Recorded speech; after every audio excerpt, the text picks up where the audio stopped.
ముఖ్యంగా ఈరోజు press meet పెట్టడానికి ఒక ముఖ్య ఉద్దేశము, గత కొద్ది రోజులుగా అధికారాన్ని కోల్పోయిన బీఆర్ఎస్ పార్టీ సంబంధించి వారి యొక్క కుటుంబ సభ్యులు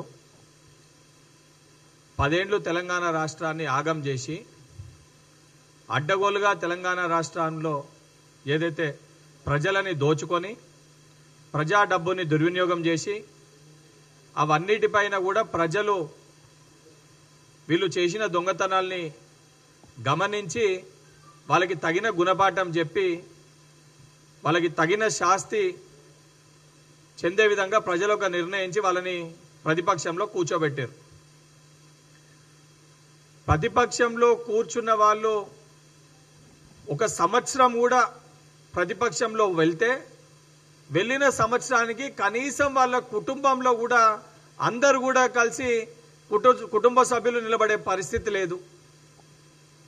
వాళ్ళు చేసిన అడ్డగోలుగా దోచుకున్న తెలంగాణ సొమ్ముని పంపకాల పంచాయతీ అయి కల్వకుంట్ల కుటుంబం విచ్ఛిన్నమైపోయి వాళ్ళ సొంత కుటుంబ సభ్యులే ఈరోజు వారి యొక్క పరిపాలన పైన ఏ రకంగా 10 ఏళ్లు వారు అధికారంలో ఉన్నప్పుడు అడ్డగోలుగా తెలంగాణ రాష్ట్రాన్ని దోచుకున్నారని ఈరోజు స్వయాన కేసీఆర్ గారి బిడ్డ బయటికి వచ్చి మాట్లాడుతున్న పరిస్థితి మనం చూస్తున్నాం.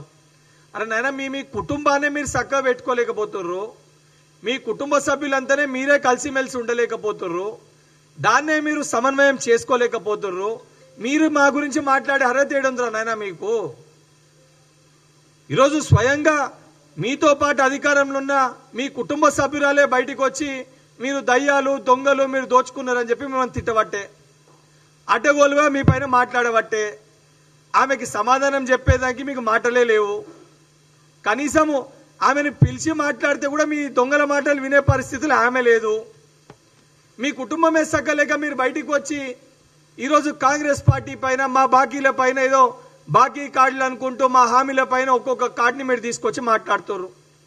నిజంగా బాకీల గురించి మాట్లాడేది ఉంటే తెలంగాణ రాష్ట్రం ఏర్పడ్డాక దళితుని ముఖ్యమంత్రి చేస్తా అన్నారు, మరి ఆ బాకీ ఏమైంది? దళితులకి 3 ఎకరాల భూమి ఇస్తా అన్నావు, మరి ఆ బాకీ ఏడవైంది? నిరుద్యోగ భృతి ఇస్తా అన్నావు, మరి ఆ బాకీ ఏడవైంది? ఇంటికి ఒక ఉద్యోగం ఇస్తా అన్నావు, మరి ఆ బాకీ ఏడవైంది? మైనార్టీలకు 12% రిజర్వేషన్ ఇస్తా అన్నావు, మరి ఆ బాకీ ఏడవైంది? చెప్పుకుంటూ పోతే ఏదైతే మీ చరిత్ర 100 పేజీల అబద్ధాల పుస్తకం వెళ్తుంది. ఆ బాకీల పైన చర్చించే సోయి లేదు. సరే, కనీసము 10 ఏళ్ల మీ పరిపాలనలో లక్షల కోట్లు తెలంగాణ రాష్ట్రాన్ని అప్పుల పాలు చేసిర్రు. ఆ బాకీల గురించి మాట్లాడారు, వాటి గురించి చర్చించడానికి రారు. 10 ఏళ్లు ముఖ్యమంత్రిగా ఉన్న కల్వకుంట్ల చంద్రశేఖరరావు గారు బయటికి వచ్చి మాట్లాడే పరిస్థితి ఉండదు. ఆయన పోయి ఫార్మ్ హౌస్లో వంటాడు. అసెంబ్లీ పెడితే కూడా అసెంబ్లీ కనీసం బయటికి వచ్చి చర్చలో పాల్గొనే ఒక పరిస్థితి మీ పార్టీ అధ్యక్షునికి లేదు. సరే, కనీసము ప్రజలు ప్రతిపక్షంలో కూర్చోబెడితే సోయి వచ్చింది, తెలివికి వచ్చిరని అనుకున్నా. ఇవాళటికి కూడా నువ్వు నిరుద్యోగుల అంశాన్ని గురించి మాట్లాడుతున్నావు. నిరుద్యోగులతోటి మీటింగ్ పెట్టించినావు. ఏడ పెట్టించినావు మీటింగు? జలవిహార్లో పెట్టించినావు. ఈరోజు అధికారంలో ఉన్నప్పుడు యూనివర్సిటీలకి పోలేకపోయినావు, అధికారంలో ఉన్నప్పుడు లైబ్రరీకి పోలేకపోయినావు, అధికారంలో ఉన్నప్పుడు నువ్వు అన్న ఇదే దిల్సుఖ్ నగర్కి పోలేకపోయినావు. ఈరోజు ప్రతిపక్షంలో ఉన్న నువ్వు కూడా పోలేని పరిస్థితి ఉందంటే దొంగలెవరో చాలా స్పష్టంగా మనం అర్థం చేసుకోవచ్చు.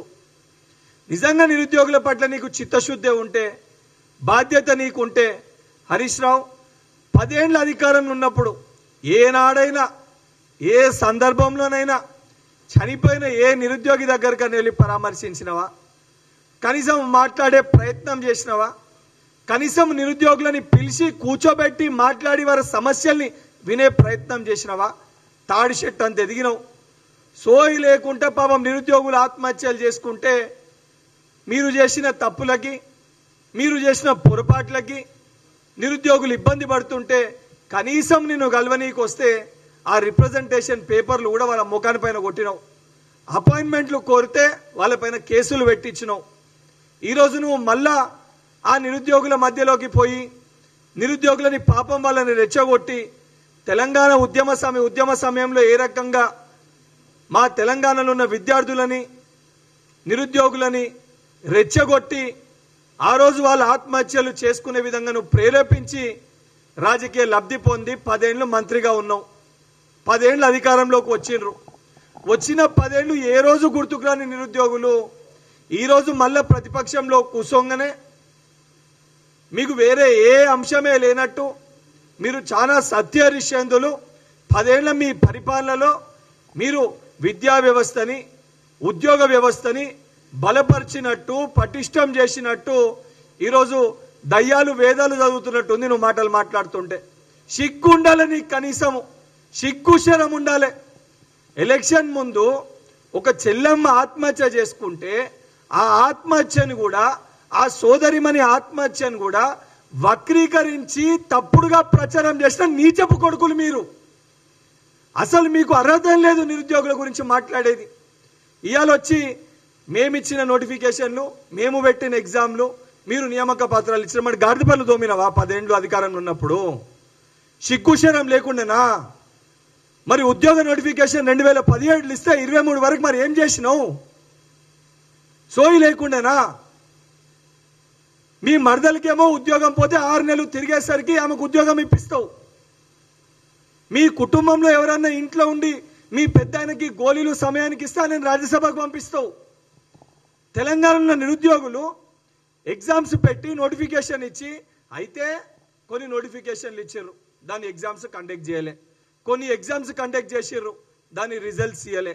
కొన్నిటిని రిజల్ట్స్ ఇచ్చేదాన్ని కోర్టు కేసులలో చిక్కుముళ్లలో పెట్టి ఆపేనరు.